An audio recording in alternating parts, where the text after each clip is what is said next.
President Trump's approved two controversial oil pipelines. The president signed executive actions to advance the approval of the Keystone XL and the Dakota Access oil pipelines.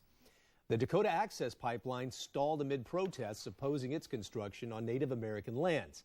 And then late last year, the Obama administration denied the company a permit it needed to complete the pipeline. By approving the Dakota Access pipeline, the president's likely to spark a new wave of protests over the issue. This is about streamlining the incredibly cumbersome, long, horrible permitting process and reducing regulatory burdens for domestic manufacturing. It wasn't a surprise. I mean, we knew this was going to happen, and we've been preparing for it. You got to take a historic perspective, though, of who we are. You know, as Dakota people, we've been resisting since point of contact. Now, the other order calls for the construction of the Keystone XL pipeline. Now, that one was stalled for years in the Obama administration until President Obama denied approval for the pipeline's construction altogether back in 2015. Now construction can go ahead and begin. Following Trump's announcement today, the protesters took to the streets in Washington, D.C. in a rally against the executive order, and they weren't the only protesters out today. Here in San Diego, dozens of people protest the Dakota Access and the Keystone pipelines. The crowd gathered this evening right in front of the federal building downtown. Erica Cervantes was at that protest, joining us now to tell us about the group's concerns. Erica. Ned and Jason, there were quite a few people out there. The protest was put on by a local climate change action group. They say they're worried about the environmental impact of the pipelines and how one of the projects is running through Native American lands.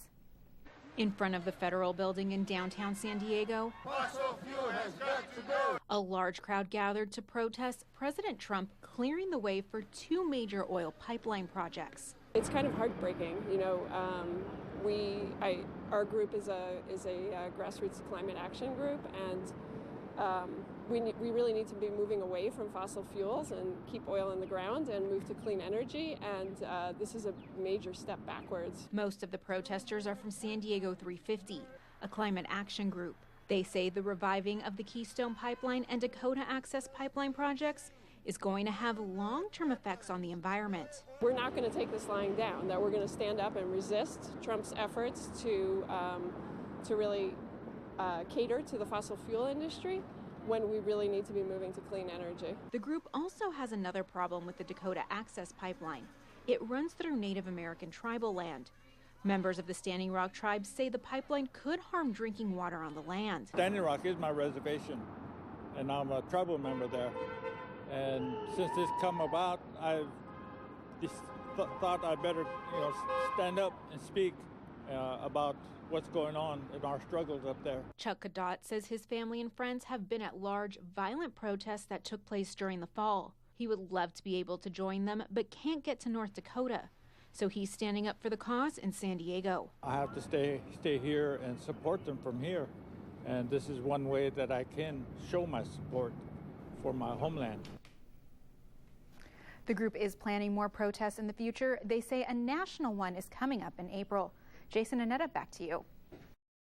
Some San Diegans took to the streets tonight to protest after President Donald Trump signed an executive order advancing construction of two controversial pipelines.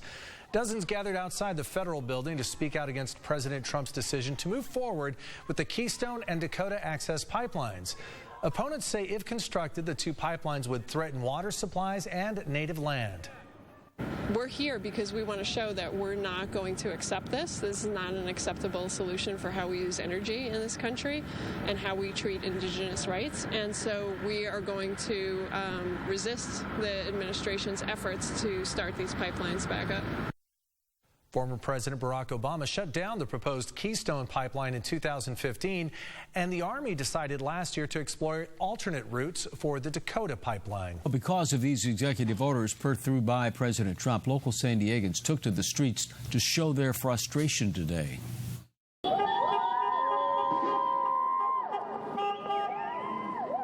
Local environmental groups and Native American organizations protested downtown San Diego on the 800 block of Front Street. Among the protesters was the volunteer organization San Diego 350. The group's mission is to advocate for climate action change.